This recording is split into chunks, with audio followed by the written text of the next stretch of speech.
All right, hello everyone. Welcome back to Drink the Movies, Drink the Video Games. I am Brian, and I am here with my Hotel Flaviar, my Flaviar Whiskey Advent Calendar. Hope you are all doing really good as we're making our way through December. I've been having a lot of fun, having all these different whiskeys.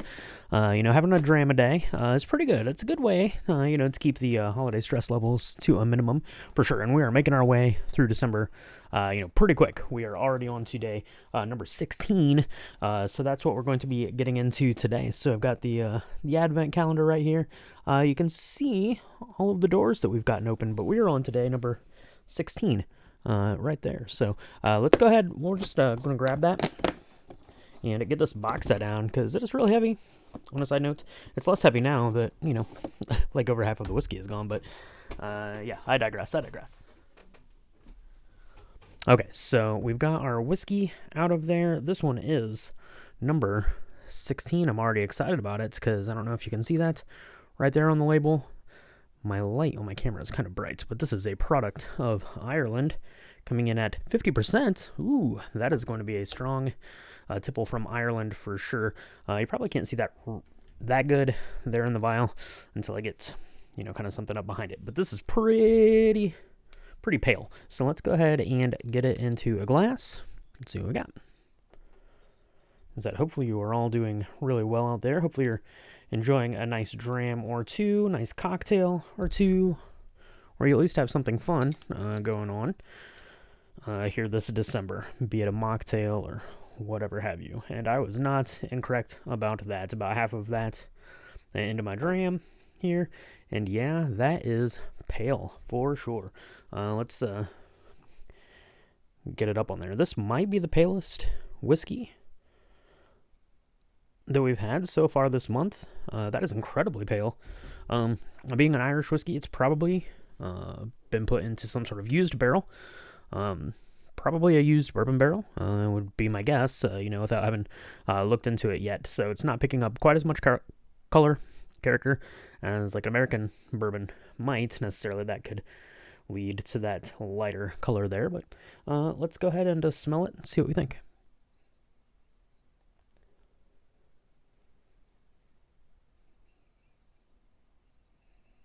Okay, the 50% alcohol is coming through. It is a little bit almost like medicinal smelling.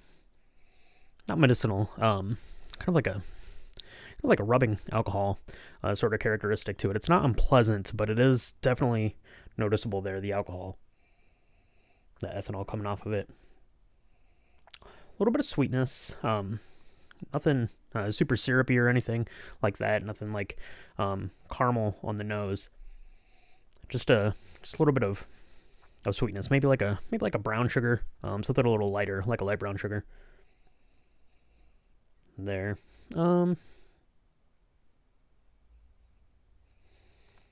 Maybe a touch of honey, but yeah, that alcohol is really getting in the way there on the nose. So let's go ahead and give it a sip and see what we think about it.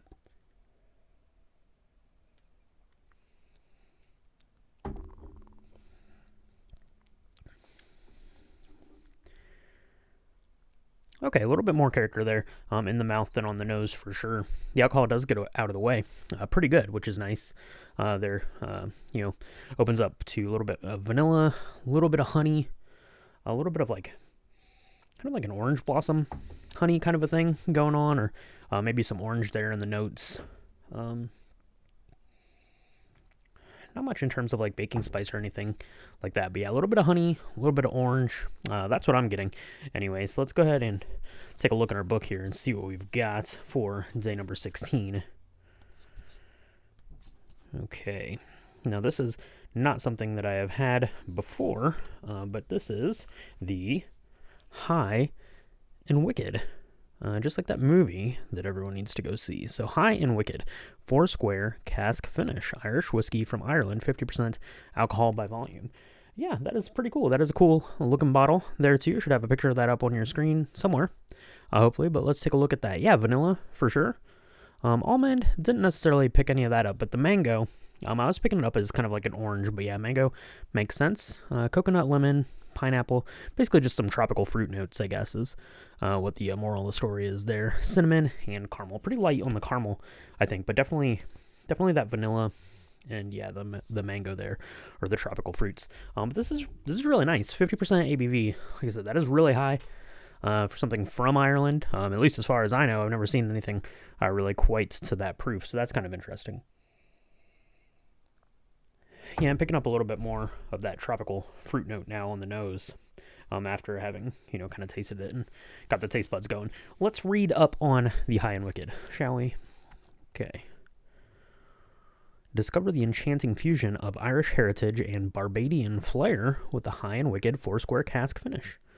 Originating from Cork, Ireland, okay, single grain whiskey, mash bill of 95% French maize, so corn, and 5% Irish malted barley. Okay, that explains a little bit of kind of the sweetness there, but not a lot. Normally, if you get something that high in a corn, it's going to be a lot more sugary than that. Tends to pull a lot of that out of the barrels. So let's see, what do we got here? Initially matured in ex-bourbon barrels, undergoes a final flourish in casks from the award-winning 4-square rum distillery in Barbados. Well, there you go. Okay. Yeah, 4-square cask finish. I guess that's where it's getting its name from. I'm not familiar with that rum. Let me know down in the comments if you ever had it, but I'm assuming it's pretty good. Barbados rum is really excellent, so there you go. Bottled at 100 proof without additives. Non-chill filtered. Okay.